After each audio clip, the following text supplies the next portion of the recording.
Like millions of young girls in the 1990s, I was captivated by the Nicole and Papa ads for the original Clio. This has been a 22-year journey for Renault. In this time, more than 12 million Clios have been sold, more than 1 million of them in the UK. And according to Renault, this car, the fourth generation Clio, is the one that revives all the passion and simplicity of the original. Based closely on its Desire concept, Renault hopes this is a car you're really going to fall in love with. It's not hard to see why. Lower and longer than ever, this Clio has really voluptuous body styling.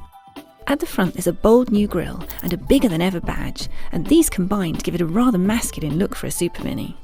The Clio is only available with 5 doors. But borrowing an idea from the Italians, Renault's designers have tucked the rear handles away so the bodywork is flush.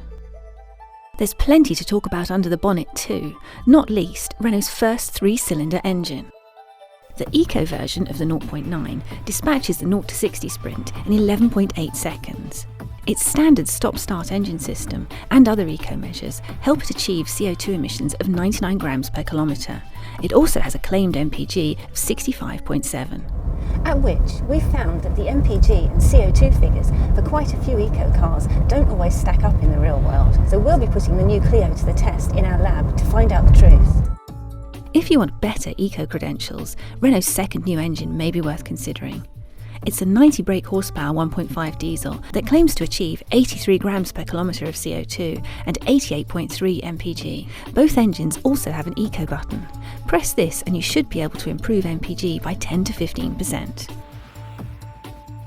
In this 0.9 petrol version, the turbo cuts in really nice and low down in the revs. That makes it really lively to drive. The flip side of this is that the engine is really quite noisy most of the time. Standard equipment on all bar the most basic model includes Bluetooth connectivity, hill start assist and a 7-inch touchscreen multimedia system. Following the lead of Mini, Renault's acknowledged the fact that some people really want to personalise their cars. So on the Clio, they offer hundreds of different personalisation options. They come in 2 packs, Tricolor and Le Mans. This car's got Le Mans options. You can have a coloured inlay on the steering wheel and lots of other pieces of trim on the inside, and on the outside you can even have a customised roof. If you can't live without your tablet, you may appreciate the R-Link system. It's a £450 option on all bar Expression models. Available from early next year, it can be used to check and read out emails, monitor and offer coaching on eco driving, and even change the car's engine note to sound like a V6. Renault also says owners will be able to download a host of other apps in the future. The electronic power steering is really well weighted, and I for one would agree with Renault's claim that it's sharpened up its responses. Our test route has taken us around some really sharp bends, and the Clio has clung to the road in all of them. The ride in this eco version is surprisingly harsh. You can really feel it in the cabin when you go over a pothole, and the Clio's cabin isn't the most refined place to be, especially on the motorway where wind noise is really rather intrusive. Although there's plenty of room up front, the Clio isn't the most practical Super Mini on sale. Those 2 rear doors are narrow, and backseat passengers will have limited legroom if there are taller people up front.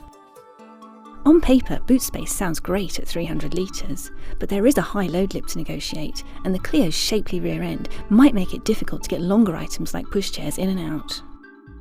Rear visibility is very poor, and we think it's a shame that parking sensors aren't standard across the range. Prices start at $10,595, but if you want a 0.9 petrol engine and a decent trim level, you're looking at spending more like £14,000. Pound for pound, the entry-level Clio costs exactly the same as its arch-rival, the Peugeot 208. You can get a 1.25 Fiesta for £200 less, but all 3 of these make VW's Polo look pricey at £600 more. This car, the Dynamique Media Nav, is likely to be the best seller. Fitted with a 0.9 engine, it costs nearly £14,000. The latest Clio has a really rather premium feel. The aim is to attract downsizers, people looking to trade out of their Golfs and Focuses for something smaller and more economical. If Renault can just keep reliability rock solid enough, then it looks like Ford and VW really do have a fight on their hands. To read more about the latest Renault Clio and to see hundreds of other car reviews, click the links below.